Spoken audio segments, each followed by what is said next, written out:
All right, update. So after another hour, I finished one, two, three. This one took the majority of the time because I'd already put two tires on each of these.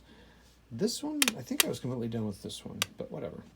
So it's funny how the difference, like essentially they're the same size vehicle, right? But these took like seconds because they're, minutes because there was just the one, two, three, four, five, six, seven parts, and this had many more parts. Um, but I do like the look of this. So that I did this as a scimitar, and I'll do the other one as a scorpion. Is that right? Yeah, scorpion without a commander. You know what? I guess I could do another. I could make him a commander as well, but I think I already used my. Yeah, I already used the commander. So it's just so I have both, one of each, and little stowage was nice. Fit together pretty well. I mean, it's pretty small. Sorry, it's not focused. Um, Pretty cool detail. Taking these off the sprues, just like some of the other guns, the machine guns. It almost bent it, so gotta be careful with that when you're cutting them off the sprues. Again, this is from the World War III Team Yankee Challenger Armored Squadron, I think is the name. It's a 100-point pack. Get you 100 points.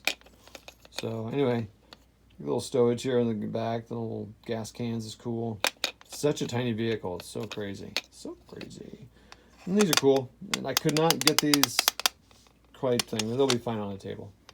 So look at those are anti-tank Spandrel ATs, Soviet. So I've decided I'm going to,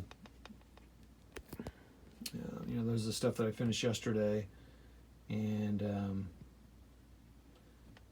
painted. I mean, it's so funny to me. The picture. I mean, I can't even reconcile this in my brain. The color in the Colors of War book and on the British box and everything, so much lighter. I'm like, what is this color? I mean, you can see it right there on the things there.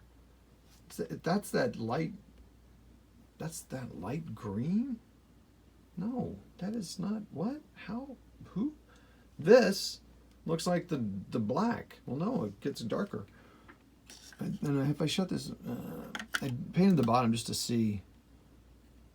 So you can see it. I like the look of it, but it's like not at all like the picture. But I'm like, oh, whatever, man. So I don't know what. I mean, I'm going using the colors that they recommend using. Why? They look pretty decent. So I washed last night. I probably don't have this on video anywhere, but I washed that one there, and that one's not washed. So what I'm going to do now is I'm going to touch this one up.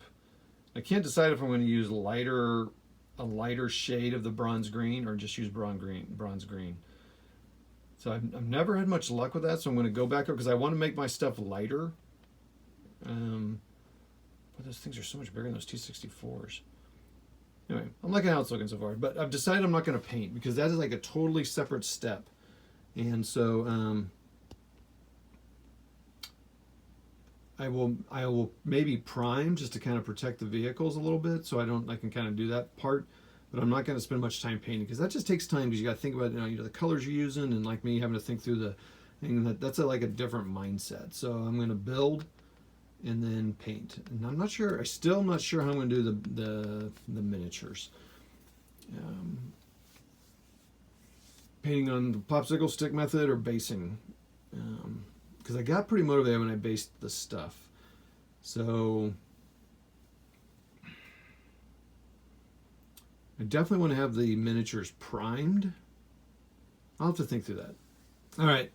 Anyway, so there we are. That's Team Yankee progress. I have, like I said, this was an hour.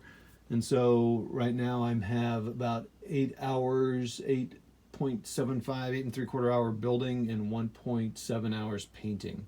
So that painting number is going to stay low and the building number will get up high. So that's that. We'll talk to y'all later. Bye.